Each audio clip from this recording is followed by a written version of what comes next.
D, siswa sekolah dasar di Desa Lubukngin, Kecamatan Selangit, Kabupaten Musirawas, Sumatera Selatan, kini menjalani perawatan di ICU Rumah Sakit Dr. Sobirin Musirawas usai dikeroyok temannya di sekolah.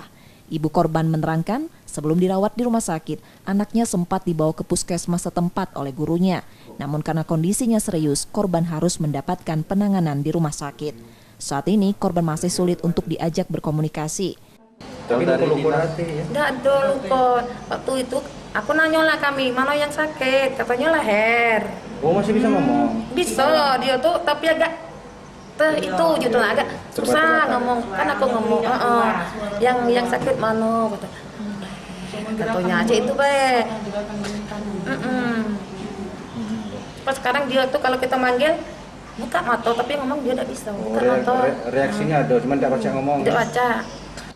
Pihak Rumah Sakit Sobirin Musirawas mengatakan, korban saat ini masih dirawat di ruang ICU dengan kondisi belum sadar. Kebenaran memang anak ini memang sedang dirawat di ICU kita, Pak. Di Rumah Sakit Sobirin ini ya? Iya, menurut itu tuh 2 hari lah kira-kira. Sudah 2 hari, Bu ya?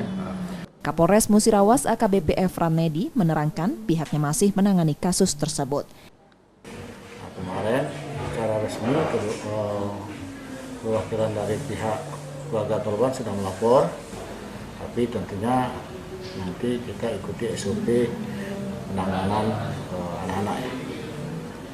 Dan kalau sementara ada berapa yang melakukan pengeroyokan itu sendiri datangannya?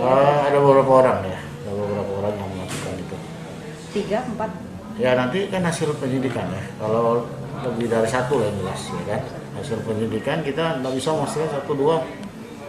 Nanti setelah hasil penyidikan berita acara baru kita bisa. Kasus tersebut saat ini ditangani polisi dari Polres Musirawas. Sukma Aldino, Kompas TV, Musirawas, Sumatera Selatan.